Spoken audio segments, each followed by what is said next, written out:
said, we can watch videos on it later. But this is what we're going to do. Whenever you jump, and I'm going to get away from PowerPoint just to make sure I do examination of each one. Sorry, Bill. Okay.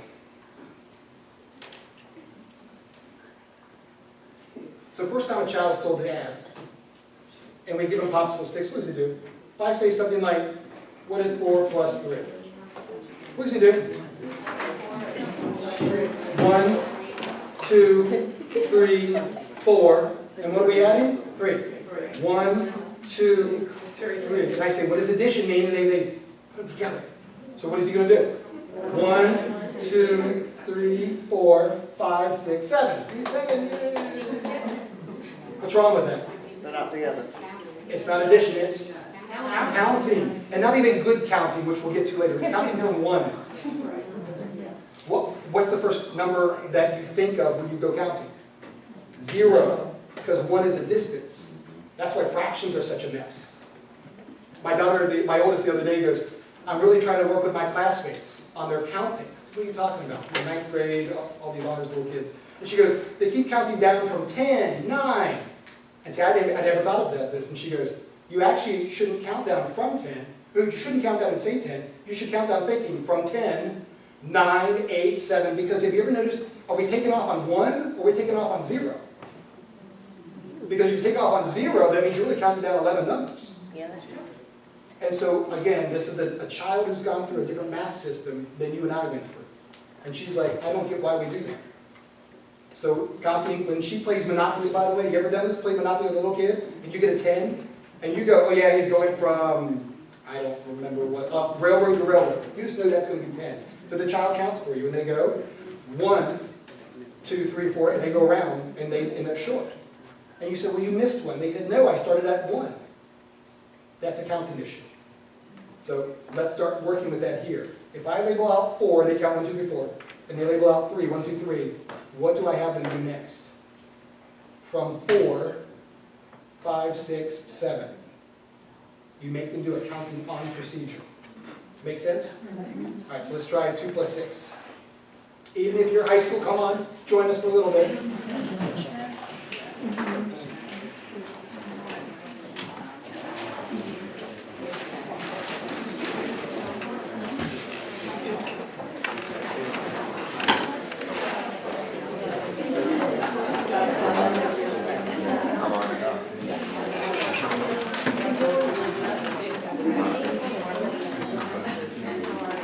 All right, so what are we doing here? 2 plus 6. Which additive will you start with? So what do we do? Make a land, say 6, 7, 8. So far, easy enough? Why am I making them physically cover one up? Because they're going to want to count it again to make sure that they're saying the right numbers after 6. Right? They have been conditioned to saying it wrong, and then someone saying, are you sure? Anybody ever do that to you? Okay, I'll do one for you. Instead of doing this, I don't want you to count 5, but I want you to grab 5 sticks and put them in front. Do not count them. Just grab 5 and put them in front.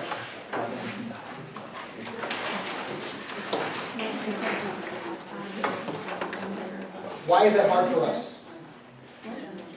The research on subitization, cardinal numbers, research on subitization is that 5-year-olds can look at groups of 5, put tightly together, and recognize 5.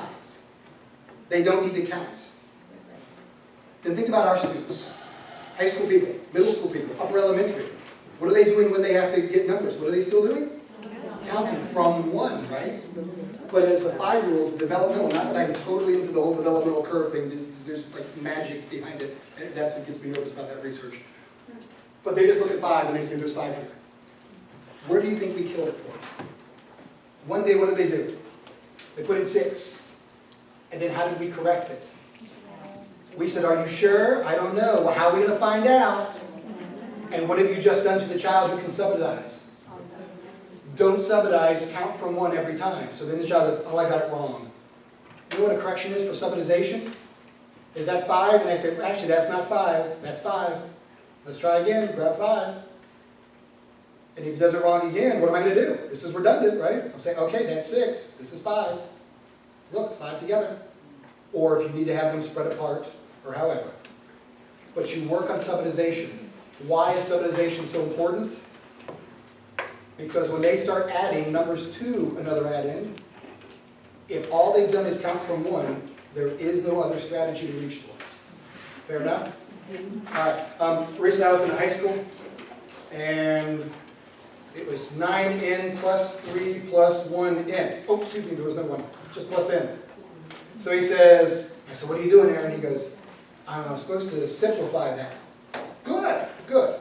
I said, so, how many n's are there? 2. Okay. All right. There's a number here, coefficient. There's a number here. How many, what's really represented? And he goes, that's right, my teacher usually puts a 1 there because it's one group of n. I said, how many n's are there now? 2. There's still 2. Okay, so I changed my language. How many groups of n are there? So I make them take the groups apart, and we'll play with manipulatives in a little bit on it. I want to have how many groups of n are there? I have 9 groups of n plus 3 naked. I love saying, talk about naked numbers. And then I have another group of n. Oh, don't worry, every high school kid in the world is and so do you. Okay, here we go. So I say how many groups, and then they go 9 plus 1. What's the worst part about this kid? He had given up at this stage in his life. He is not even trying to add on. You know what he did? What's 9 plus 1? He takes out a calculator and types in 9 plus 1. And he goes, oh, it's 10 groups. And I didn't know how to respond. Yay. So you know, of course I did. I said, well, then write down your answer. I'll get back to you. Later on in the day, you know what I did with him? Hey, what's 1 plus 9? 10? Why did he do it on a calculator? He's been wrong so many times at this point in his career, he doesn't even trust it. And he's so used to being correct. Remember our long grading piece? He's so used to being correct to say the whole thing's wrong, rather than this one part is wrong, everything else is correct. You're really on your way to getting it. He's gotten zeros when I would have given him 4 out of 8 points, or 5 out of 6 points. He's getting zeros. I hope this makes sense. We're creating the monster. Give him feedback that he needs. All right, let's keep jumping. All right, soapbox standing off for just a second. All right, so I'm gonna make sure I get that addition subtraction thing in just because I started the conversation. Might as well keep going on it. So let's go through. We're gonna do 3 plus 2, and then I'm gonna make sure that we put in those signs. So let's pull out some of our addition subtractions.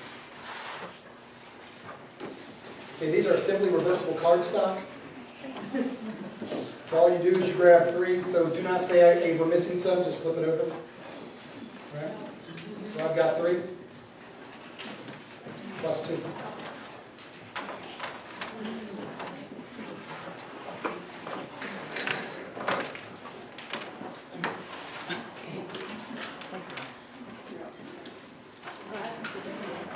All right. Somewhere along the way, I hope that they see a number line. If you haven't seen the new number lines that are being distributed, they are no longer, remember my point earlier about negatives? They're no longer going from 0 to 100 for kindergarten. If you take a look at the new ones, they're negative 20 to 100.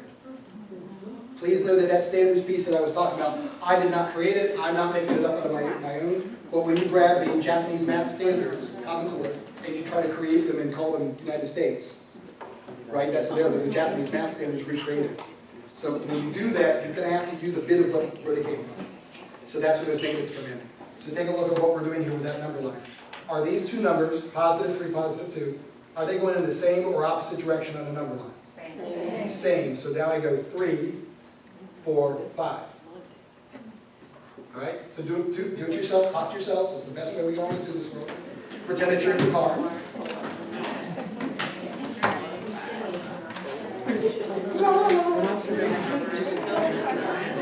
All right. So far, so good? All right, flip them over, make it negatives.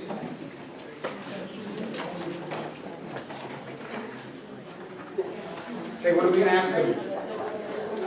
Are they going in the same or opposite directions? And the answer here is? So what am I going to do? 4, 5. And my answer? Negative 5. Make sense? Again, give me all the credit you want, but I just stole it from my Japanese name. So I thank you. I don't know how to say it. I don't know. I don't do that. All right. So far, so good, right? It's done. Flip back. All right. Let's make the subtraction now. All right. What are we going to do for this one?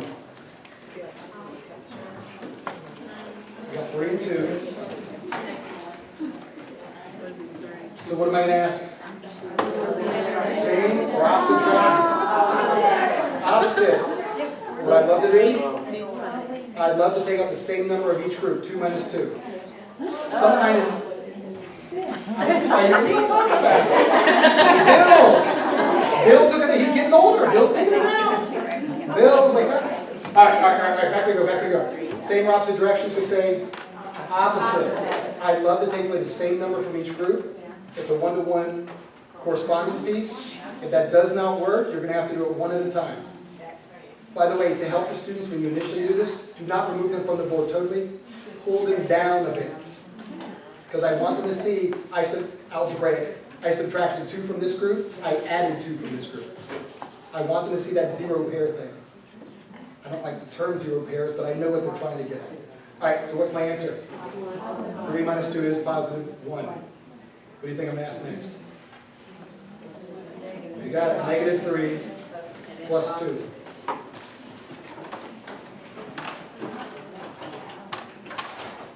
All right. So do it on your own. Got to butter to yourself. Best way to do any of this. But when would we start the negative 3 plus 2?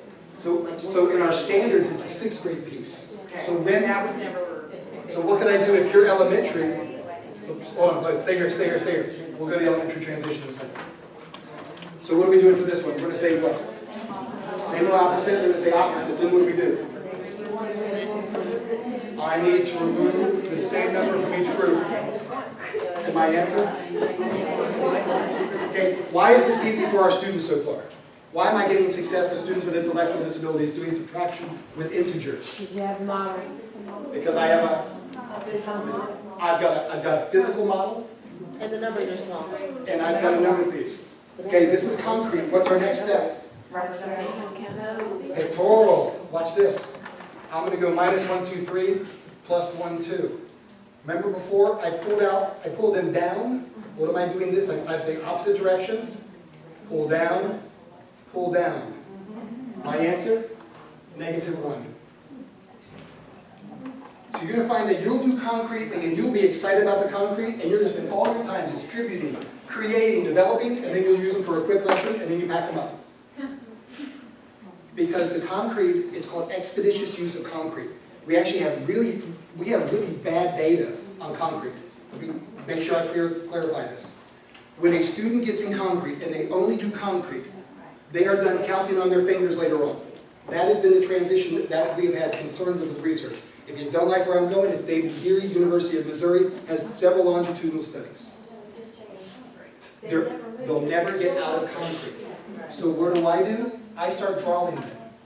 Here's your transition. I never said I have 3 sticks plus 2 sticks.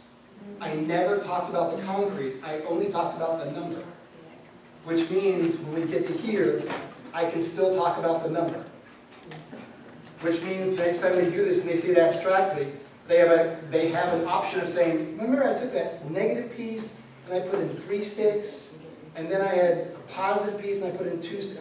That child's at concrete, but he's drawing it pictorially. But the child who can never leave concrete is still able to rationalize something different. Make sense? I did in high school, the negative and positive thing always blows their minds until I do this. It's 5 degrees out. It drops 6. How cold is it? Negative 1. Instantly. Instantly. And they get that concept because I told them that the thermometer is a vertical number line. That's all it is. So first Just time, like the y-axis is, for me also coordinate that. I coordinate that also the y, for Cartesian graphs. back in like 2002, the standards were coming through, and they had interviewed me for the negative piece, and they decided actually that teachers would be the biggest barrier to doing the negatives. Oh, So please know that this was not our students couldn't, it was our teachers won't.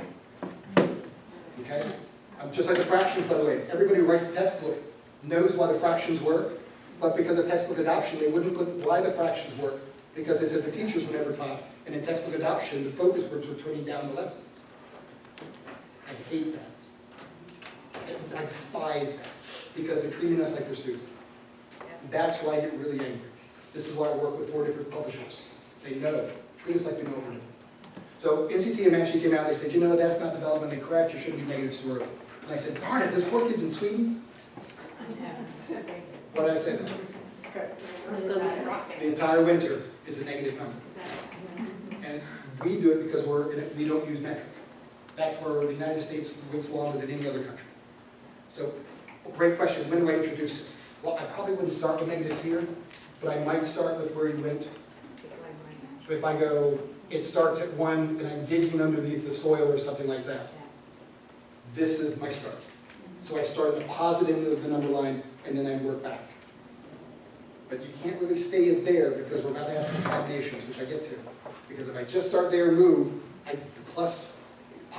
adding a negative, subtracting a positive, that gets muddy. So you ready to play with those? Yeah. And then we got to get the multiplication, division, fractions, and all that. Okay, perfect. So I'm going to go into, let's do the 3 and 2s. We're stuck on 3s and 2s. So I'm going to go positive 3 plus a positive 2.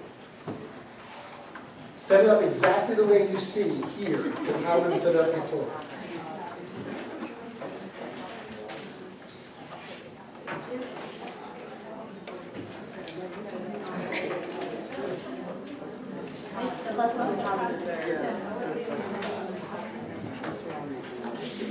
All right, this is called a field model. If you've ever heard of a field model makes you make a decision of what's occurring here. Mathematically, it's really, I have an addition of positive 1 times positive 2. I mean, that's mathematically what's occurring. That identity principle is everywhere. But here's a field model. When I have 2 signs that are next to each other, I don't know if I'm adding to or I'm subtracting to. So students must make a decision here. What's happening? I am adding. Well, if I am adding, I'm not subtracting. Therefore, we're back to same or opposite directions. Same, and then we go back to the 5. Make sense? All right, so let's talk it through. I am adding. So let's do one with positive 3 plus a negative 2. So let's set it up. You guys okay?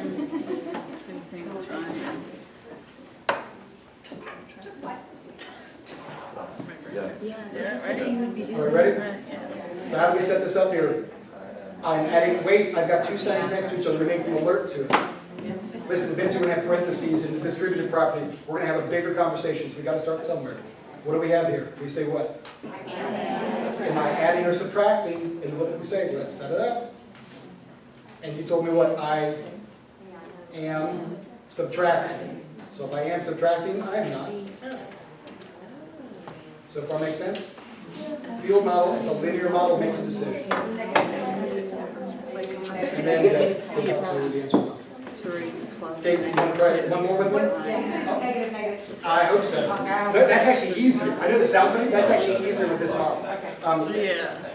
Now, I start with plus a positive because every kid knows it's adding. Right? He's going to know it, I'm adding. It just goes there. But where I want to go with this, question. Oh, no, internal question. So what is this one? I set it up again. I am subtracting a positive 2. What's happening here? 2 sides next to each other. Uh-oh, what do? I'm not adding. You got it. Make a choice. It says I am not adding. So it's not subtraction. Easier. It's the word, so and is a positive. You said it again. Hold on. I need you to say it again. Okay, so I've got, hold on, shh. I have positive 3 minus positive 2, right? 2 signs next to each other, implied multiplication, so I need to make a decision. Am I actually adding or subtracting here? Don't worry, if you're saying he is subtracting, don't worry about it. You're working with vectors in physics if you think I need to keep a negative sign there. So I'm not in vectors in physics here. So I'm going to say here I've got negative times positive, so I'm going to choose. Am I adding or subtracting? This says I am not adding. Well, if I'm not adding, I must be subtracting. So, wait, we're good? I know it's a lot. So what am I going to do in this one? I never said there were 2 signs, right? I got 2 signs next to each other, so I set it up with 2 signs. I make the option. What does this say I'm doing? Not subtracting. So, what's the secret behind the field line? What's the secret? Verbiage. Math language. Now, I know that some people say all subtraction needs to be converted to an addition of the opposite. Like I said, hold your horses. You're looking at vectors. If you're looking at vectors, it's a completely new conversation. I'm just trying to get them to understand negative numbers. Okay? So in this case, anytime I see two signs, come on, Bill, don't go crazy. Every time I see two signs next to each other, I have to analyze what is the computation sign that we'll end up with. If you don't like the sign, you're choosing which mathematical direction you'll be working in. So far, clear as mud? Okay, let's do some division. What I want to have done is before we leave here, I want to do a computation problem of a basic equation. But if you can't add, subtract, multiply, divide, your basic equations are going to be very complex. You're adding steps to students with memory problems if you don't get there. So let's just do a simple division. I'm going to do something like 6 divided by 2. Or, you know, if you like the signs, go for the signs. But I'm going to set it up as I have 6.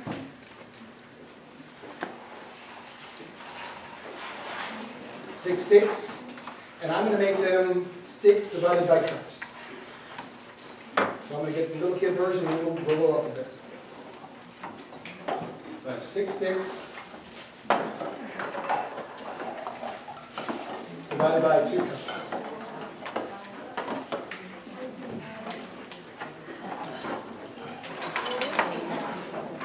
Oh, by the way, my cups right here, these are bathroom acrylic cups. You buy in grocery stores in Florida. When I moved to South Carolina, they made me buy these. They said these were offensive because they look like shot glasses, so they made me bring these to the classroom. Cups. They get bad stories. I gotta tell you, I grew up in DC. I taught mainly Muslim students. I don't think this would have gone over as well as they did. All right, here we go. 6 sticks divided by 2 cups. Here we go. What am I doing? 1 in each cup. Each child. If you go 3 and 3, you don't need company. All right, hold on. Read the division part of it. I asked, are all sticks accounted for? Yes. Is there an equal number in each group? Yes. The definition of division is equal partitions, right? Yes. So I go, great. How many are in each cup? 3 sticks per cup. So when I look over here, 6 sticks divided by 2 cups, it's 3 sticks per cup. Because the sticks didn't go away and the cups didn't go away. My kids right now, when I work with young children, they think when I divide, things get smaller. And when I multiply, things get bigger. The definition of division is not that things get smaller. It's that I focus on the equal small parts. Or not small, just equal parts of it. Multiplication, I look at the entire group. Division, I look at a part. Which is a big deal in any fractions. All right, so ready to try another one? Do 5 sticks divided by 2 cups.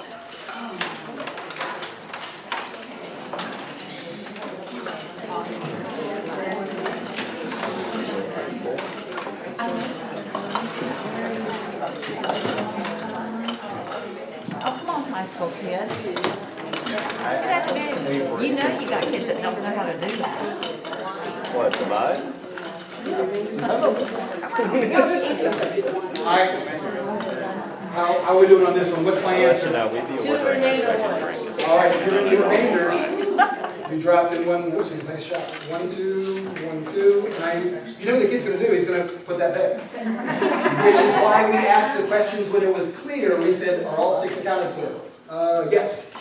Are the groups the same? That's what we asked you the first time. Ooh, no. All right, back up one. Now, if you're in the remainders, the answer is 2 sticks per cup with 1 stick remaining. If you like fractions, what's my fraction answer? 2 sticks per cup with 1 over 2, or 1 stick that needs to be divided into 2 cups. Make sense? It's already there. What can I do for the student who's incredibly hungry? This is cheap. Voila.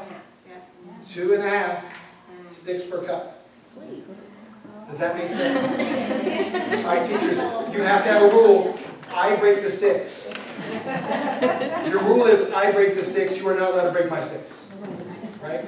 That's why I save it for the end. I usually let them figure out and rationalize what else to do. Because I do want them to be able to backtrack to remainders as well. All right, so far clear? No issues. All right. I want to jump right into fractions computation. This is whole number division. In fractions computation, things get a little funky. Let's say not sticks per cup. Let's just say with 5 halves. This is now for people going up in grade levels. You're going, oh my gosh, I'm not throwing cups at them. This is going to get silly. So let's just stay with sticks.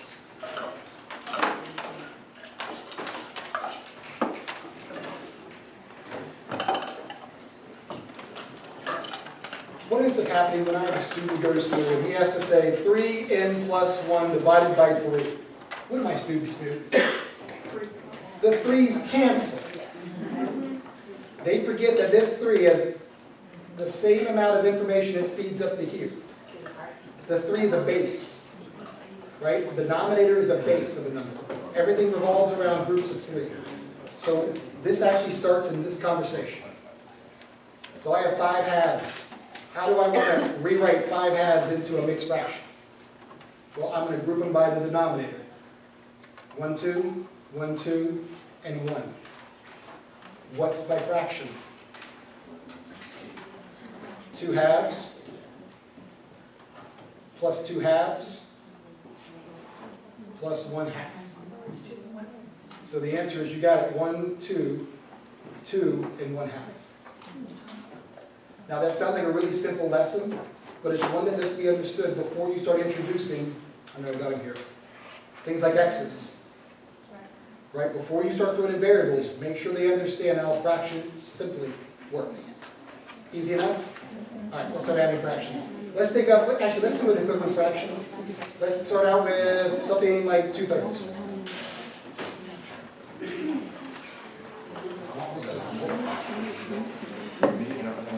Does anybody use fraction strips? Great research on fraction strips. The Introduction to a Concrete Number Line, great research on it. And that's not actually U.S. research. It's Holland does great research on this. And we're trying to copy that. Singapore does not, like I laughed, Singapore did not invent the number line. Right? I think this just in. But they use a number line exclusively in their curriculum. And guess what? So does Holland. And they both have fantastic scores, that number line line. So I do like this number line, but I'm going to give you an intervention version of it. 2/3. Now, the only reason why this is 2/3, I do want them to have a whole concrete understanding of what 2/3 really means. As an intervention, I want 2/3 because we write fractions differently than we represent fractions. 2/3 is one number, but a student writes 2/3 as 2 numbers. This is going to cause computation problems in the future. Concept versus procedure. So I'm hitting a procedure intervention now, okay? This is not for core, this is for intervention. This is for kids who really struggle. All right, what's the equivalent fraction of 2/3? Well, instead of trying to multiply or trying to fold things, I say another numerator, another denominator.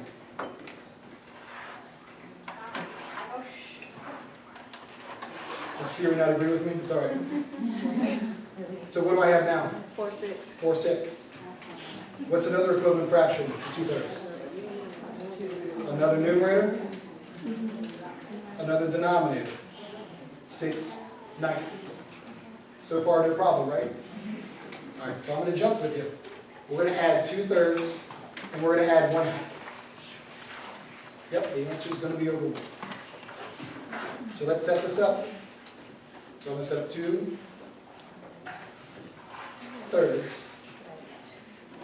And I'm going to add, I'm probably running more like a crazy now, hold on. And I'm going to add 1/2.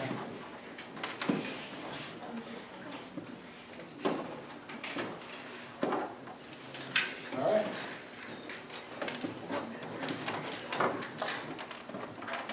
So, can I start adding these numbers now? Why not? Common denominator, the bases are different. So therefore, to help me understand that and remember what direction, I'm going to put a little positive sign in front of the first. Anybody know why I want to have the same denominator? Anybody know why? Same size of the same parts of the whole, same size of the group. Because right now, I break one thing up into 3 to make a group, or to make a whole, and I break another thing up to 2 to make a whole. So yes, you can add them with different, but it's messy. So I'm going to make sure I do it this way. All right, what am I going to do here? Are there different size denominators? Let's start on 1/2. What's an equivalent fraction of 1/2? 2/4. Mathematically, it's a, hold on. Wake up, Billy. All right, it's another numerator, another denominator. Are we ready yet? Fourths and thirds. Ready? Let's go back to 2/3. What are we going to say for this one? Another numerator, another denominator. You got it. 4/6. Are we ready? Oh man, this is exhausting. So what am I going to do now? Another numerator, another denominator. Now I've got 6. What can I do now? Add the numerator. Tell them to put their fingers on the plus signs and move them up. Why am I doing this? That way they stop adding these numbers. Students with learning disabilities struggle more in addition of fractions. They do better in multiplication of fractions because you just multiply across with random. But they don't do well here. So in this one, we make them physically move up to say, and we tell them, you can do 2 different ways. The denominator is set, or the base is set. Denominator is the common language we use in this country. But it's really a base of the number. Great, so now what do I do with this number up top? Same or opposite directions. Same 4, 5, 6, 7. So what's my answer? 7/6. Want me to do anything else with that? Because my answer is either 7/6, or what could it be? 1 and 1/6. You got them separated out. You can even put an addition sign to help them remember. The answer is 1 and 1/6. All right, are we all on the same page for this? I'm approaching my witching hour on this. Tell me some benefits. Tell me some benefits of this approach. The concept, and by the way, something that mathematicians, when the National Math came together, they invited me just because of research. I did a lot of research on concrete. And I was the only one who had positive effects with concrete. Just to throw that out there. They said, why are your effect sizes so high with concrete? We can't find anybody who has reliable and replicated research with positive effects. And I said, because the concrete is not the purpose of this. The purpose of this is so that they're going to get up to 2/3 plus 1/2 one day, and the child's going to say what? Another numerator, another denominator. Another numerator, another denominator, another numerator, another denominator. And now the child's walking through it. My language in concrete excites the abstract, I'm hoping. And if you are taking pictures of it, we spend much more time on pictures than we do these concrete. These things are a mess. I mean, I've got little sticks, are you kidding?